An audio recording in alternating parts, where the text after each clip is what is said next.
ಕಾಗದ ಹಾಗೂ ಲೇಖನ ಸಾಮಗ್ರಿಗಳ ಸಂಘ ಹಾಗೂ ಕರ್ನಾಟಕ ಆಫ್ಸೆಟ್ ಪ್ರಿಂಟರ್ ಸಂಘದ ಕಡೆಯಿಂದ ಎಲ್ಲರನ್ನು ಸ್ವಾಗತಿಸ್ತೇನೆ. ಇವತ್ತು ಕರೆದಿರುವಂತಹ ಪತ್ರಿಕಾಗೋಷ್ಠಿ ಕಾರಣ, ಈಗ ಕಳೆದ ವಾರ GST ಕೌನ್ಸಿಲ್ ಕೆಲವು ಈ ಸಭೆ ಏರ್ಪಾಡು ಮಾಡಿತ್ತು. ಅದನ್ನ 18 ವರ್ಗಾಯಿಸಿದ್ದಾರೆ.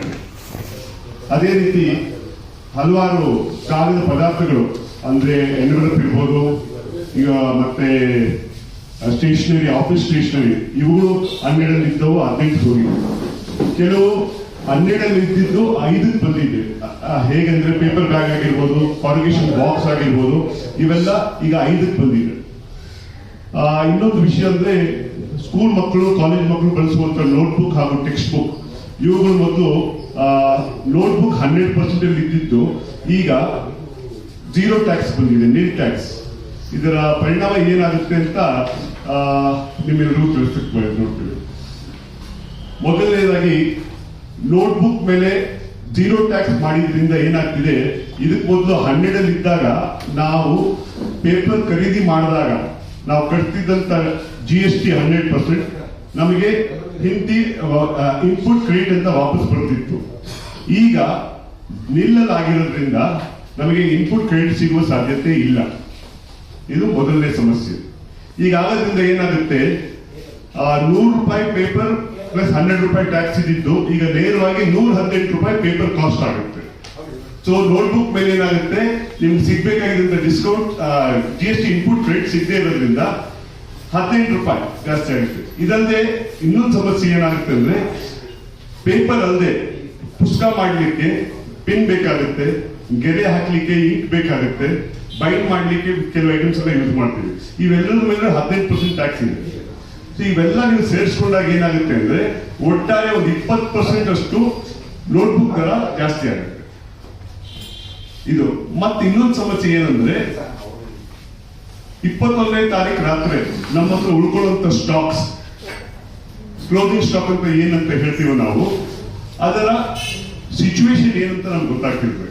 ಯಾಕಂದ್ರೆ ಸಾಮಾನ್ಯ ಏನಾಗುತ್ತೆ, ನಿಮ್ಮ ಹತ್ರ ಕ್ಲೋಸಿಂಗ್ ಸ್ಟಾಕ್ ಏನಿದೆಯೋ ಅದ್ರ ಮೇಲೆ ನೀವು ಕಟ್ಟಿರುವಂತ ಟ್ಯಾಕ್ಸ್ ನ ನೀವು ಮುಂದೆ ತಗೊಂಡು ಹೋಗೋದು ಅಂತ ಹೇಳ್ತಿದ್ರು.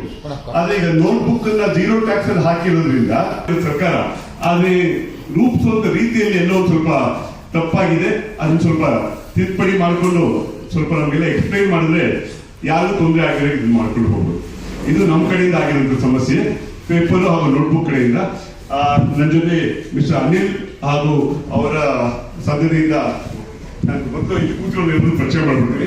ಅಲ್ಲಿ ಲಾಸ್ಟ್ ತುದಿಯಲ್ಲಿ ಕೂತಿರೋದು Karnataka offset printers association general secretary Gopi ಬನಾರ್ಮರ್. ಅವ್ರ ಪಕ್ಕ ಕರ್ನಾಟಕ ಆಫ್ಸೆಟ್ ಪ್ರಿಂಟರ್ಸ್ ಅಸೋಸಿಯೇಷನ್ ಕಡೆಯಿಂದ ಪೀಟರ್ ಅನಿಲ್ ರಿಗೋ. ಮತ್ತೆ ಮಧ್ಯ Karnataka paper merchants and stationers association ಕಡೆಯಿಂದ ಪ್ರವೀಣ್ ಲುಕಟ್ ಅವ್ರ ಪ್ರೆಸಿಡೆಂಟ್ ಅವರು, ಮತ್ತೆ ಶಿವರಾಮ್ ಅಯ್ಯಾವು ಸೆಕ್ರೆಟರಿ, ಮತ್ತೆ ಪ್ರವೀಣ್ ಪೈ, ನಾನು ಸರ್ವಣ್ಣ. ನಮ್ಮಲ್ಲಿ ಮೊದಲು ಪೇಪರಿಗೆ 18% ಇತ್ತು, ಇವಾಗ 18% ಮಾಡಿದ್ದಾರೆ. ಪ್ರಿಂಟಿಂಗ್, ಕಮರ್ಷಿಯಲ್ ಪ್ರಿಂಟಿಂಗ್ ಅವರಿಗೆ ಇದರಲ್ಲಿ ಏನು ವ್ಯತ್ಯಾಸ ಬರೋದಿಲ್ಲ. ಯಾಕಂದ್ರೆ ಇನ್ಪುಟ್ 18 ಇದೆ, ಔಟ್ಪುಟ್ 18 ಇದ್ರೆ ತೊಂದರೆ ಬರಲ್ಲ. ಬಟ್ ಪ್ಯಾಕೇಜಿಂಗ್ ಅವರಿಗೆ 12 ಇದ್ದಿದ್ದನ್ನ ಪೇಪರಿಗೆ ಅದು 18 ಮಾಡಿದ್ದಾರೆ. ಇನ್ಪುಟ್ ಪರ್ಚೇಸ್ ಮಾಡುವಾಗ ಇವಾಗ ಔಟ್ಪುಟ್ ಕ್ರೆಡಿಟ್ ಬಂದು 5% ಮಾಡಿದ್ದಾರೆ. ಅಂದ್ರೆ ಒಂದು 3 ತಿಂಗಳಲ್ಲಿ ಒಂದು 10 ಕೋಟಿ ಪೇಪರ್ ನಾವು ತಂದಿದ್ರಲ್ಲಿ ನಾವು 18% ಕಟ್ಟಿ ನಾವು ಪೇಪರ್ ತಗೊಂಡ್ಬರ್ತೀವಿ. ನಾವು ಬಿಲ್ ಮಾಡುವಾಗ 5% ಮಾಡ್ತೀವಿ. ಸೊ 13% 1.3 crores ಅಷ್ಟು ನಮಗೆ ಬ್ಲಾಕ್ ಆಗುತ್ತೆ. ಅದು ನಾವು GST ಒಂದು ಕ್ವಾರ್ಟರ್ ಆದ್ಮೇಲೆ ನಾವು ಅವರಿಗೆ ರೆಪ್ರೆಸೆಂಟೇಟ್ ಮಾಡಿ ಇನ್ಪುಟ್ ತಗೊಳ್ಳೋಕೆ ಬಹಳ ಕಷ್ಟ ಆಗುತ್ತೆ. ಪ್ಲಸ್ ಒಂದು 8-10 ತಿಂಗಳು ಬ್ಲಾಕ್ ಆಗುತ್ತೆ. ಸೊ ಇದು ನಮ್ಮ ಪ್ರಿಂಟಿಂಗ್ ಇಂಡಸ್ಟ್ರಿ, ಪ್ಯಾಕೇಜಿಂಗ್ ಇದ್ದಲ್ಲಿ ಅವರಿಗೆ ತೊಂದರೆ ಆಗುತ್ತೆ. Plus cash flow problem, working capital problem ಆಗುತ್ತೆ, ಕ್ಯಾಶ್ ಫ್ಲೋ ಪ್ರಾಬ್ಲಮ್ ಆಗುತ್ತೆ. ನಮಗೆ ಲೇಬರ್, ನಮ್ಮ printing industry highly labour intensive industry. ಅಂದ್ರೆ ಒಂದು ಕೆಲವಿಂದ ನಮ್ಮ ಪ್ಲೇಸ್ಗಳಲ್ಲಿ 100 ಜನ, 200 ಜನ, 500 ಜನ ಆ ಥರ ಇದ್ದಾರೆ. ಇದರ ಬ್ಲಾಕ್ ಆದ್ರೆ ಸಂಬಳ ಕೊಡೋಕೆ ಕಷ್ಟ ಆಗುತ್ತೆ, ಬೇರೆ ಟ್ಯಾಕ್ಸಸ್ ಕಟ್ಟೋದಕ್ಕೆ ಕಷ್ಟ ಆಗುತ್ತೆ. So in addition to that ಬೇರೆ ಟ್ಯಾಕ್ಸಸ್ ಎಲ್ಲ ರೆಂಟ್ ಆಗಲಿ ಅದೆಲ್ಲ ನಾವು ಕಟ್ಟಬೇಕಾಗುತ್ತೆ. ಸೊ ಗೌರ್ಮೆಂಟ್ ಅಲ್ಲಿ ನಾವು ವಿನಂತಿ ಮಾಡೋದು, GST ಕೌನ್ಸಿಲ್ ವಿನಂತಿ ಮಾಡೋದಂದ್ರೆ ಇದೊಂದು ಸ್ವಲ್ಪ 5% ಸ್ಲ್ಯಾಬ್ ಅಲ್ಲಿ ಮಾಡಿಬಿಟ್ರೆ ಇನ್ಪುಟ್ ಔಟ್ಪುಟ್ ಕ್ರೆಡಿಟ್ ಎಲ್ಲ ಪೇಪರಿಗೆ ಯಾವ ತರ ಪೇಪರ್ ಆದ್ರೂ ಸರಿ ಅನ್ಕೋಟೆಡ್ ಇದ್ರು, ಪೇಪರ್ ಬೋರ್ಡ್ ಇರ್ಬೋದು, ಕೋಟೆಡ್ ಇರ್ಬೋದು, ವೆರೈಟಿ ಪೇಪರ್ ಬ್ಯಾಗಿಗೆ ಬೇರೆ ಯಾವ ಪೇಪರ್ ಯೂಸ್ ಮಾಡಿದ್ರೆ ಎಲ್ಲದಕ್ಕೂ ಒಂದು 5% ಸ್ಲ್ಯಾಬ್ ಅಲ್ಲಿ ಹಾಕಿ ಇನ್ಪುಟ್ ಔಟ್ಪುಟ್ 5% ಮಾಡಿದ್ರೆ ನಮ್ಮ ಇಂಡಸ್ಟ್ರಿಗೆ ಬೆನಿಫಿಟ್ ಆಗುತ್ತೆ. ಪ್ಲಸ್ ನಮ್ಮ ಕನ್ಸ್ಯೂಮರ್ಸ್ ಅವ್ರಿಗೂ ಯಾರಿಗೂ ಬರ್ಡನ್ ಆಗೋದಿಲ್ಲ. ಯಾಕಂದ್ರೆ ಈ ಪ್ಯಾಕೇಜಿಂಗ್ ಅಲ್ಲಿ ನಾವು ಫಾರ್ಮಾ ಮಾಡ್ತೀವಿ,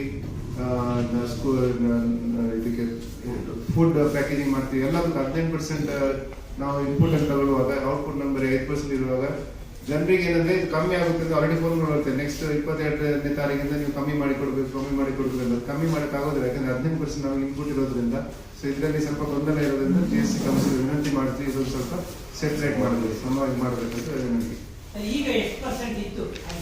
12 ಇತ್ತು. 12 ಇತ್ತು. ಈಗ 6% ಜಾಸ್ತಿ ಆಗಿದೆ. 6% ಜಾಸ್ತಿ ಆಗಿ ಈಗ MRP ಹಾಕುವಾಗ 6% ಸೇಲ್ಸ್ ಈಗ ಅದನ್ನೇ ಸಪರೇಟ್ ಆಗ್ತದೆ. ಸರ್ ನೋಟ್ಬುಕ್ ಅಲ್ಲಿ ಏನಾಗುತ್ತೆ ಅಂದ್ರೆ 15% ಪೇಪರ್ ತಗೊಂಡಾಗ ನಾವು 0% ಮಾಡುವಾಗ 15% ಬಿಕಮ್ ಕಾಸ್ಟ್. ಅಂದ್ರೆ 100 ರೂಪಾಯಿ 10 ರೂಪಾಯಿ ಬುಕ್ಕಿಗೆ ಮೊದಲು ನಾವು ಇನ್ಪುಟ್ ರೇಟ್ ಸಿಕ್ಕೋದ್ರಿಂದ ನಾವು 10 ರೂಪಾಯಿನೇ ಮಾಡಬಹುದಾಗಿತ್ತು. ಇವಾಗ ನಾವು 11 ರೂಪಾಯಿ 80 ಪೈಸೆ ಮಾಡಬೇಕಾಗುತ್ತೆ.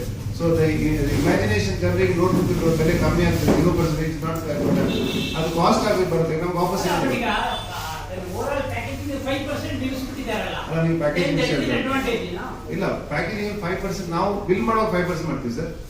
ನಾವು ಪರ್ಚೇಸ್ ಮಾಡುವಾಗ 15% ಮಾಡ್ತೀವಿ.